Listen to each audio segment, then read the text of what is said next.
Vicky express में आपका स्वागत है। आज की कहानी है भूत की कहानी, रास्ते का भूत। रवि नाम का एक लड़का दिल्ली की किसी फैक्ट्री में सफाई का काम किया करता था। उसके घर से फैक्ट्री करीब 5 किलोमीटर दूर थी। वो हमेशा अपनी साइकिल से ही फैक्ट्री जाता था। रोज की ही तरह आज भी वो घर से फैक्ट्री के लिए निकला। उसे रास्ते में पड़ने वाले एक चौराहे पर एक लड़की दिखी जो उसे गुस्से में घूर रही थी। लड़के ने भी उसे देखा और फिर मुंह फेर कर फैक्ट्री चला गया। अगले दिन भी सुबह वो लड़की उसी जगह पर खड़ी थी और रवि को घूर रही थी। उसने पलटकर लड़की को नहीं देखा और सीधे अपने काम पर चला गया।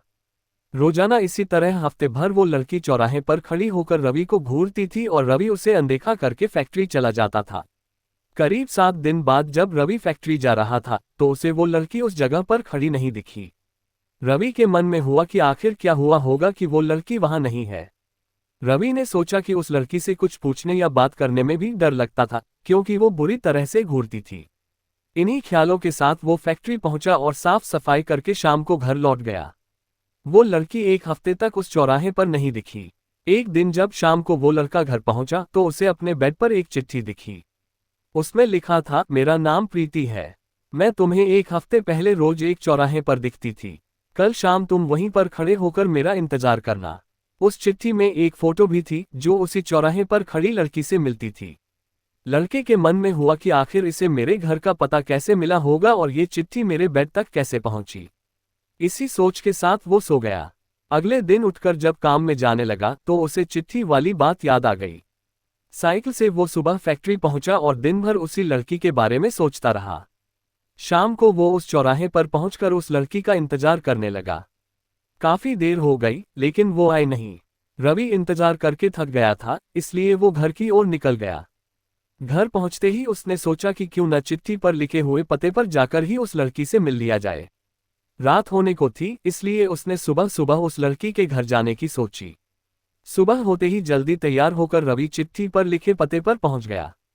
वहां जाकर जब उसने घर की घंटी बजाई तो एक आदमी बाहर आया। उससे रवि ने कहा कि मुझे प्रीति से मिलना है। ये सुनते ही वह व्यक्ति चौंक गया। जवाब में उसने पूछा, क्या प्रीति से मिलना है? उसे मरे हुए तो 2 महीने हो गए हैं, तुम्हें अब उससे क्या काम याद आ गया?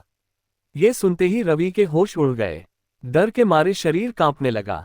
किसी तरह खुद को संभाल कर रवि घर पहुंचा और चिट्ठी को जला दिया। उसके मन में कई तरह के सवाल उठने लगे। उसने सोचा कि वो लड़की जो मुझे रोज दिखती थी वो भूत थी। मुझे एक भूत ने चिट्ठी भेजी थी। यही सोचकर वो घर में दुबक कर बैठ गया।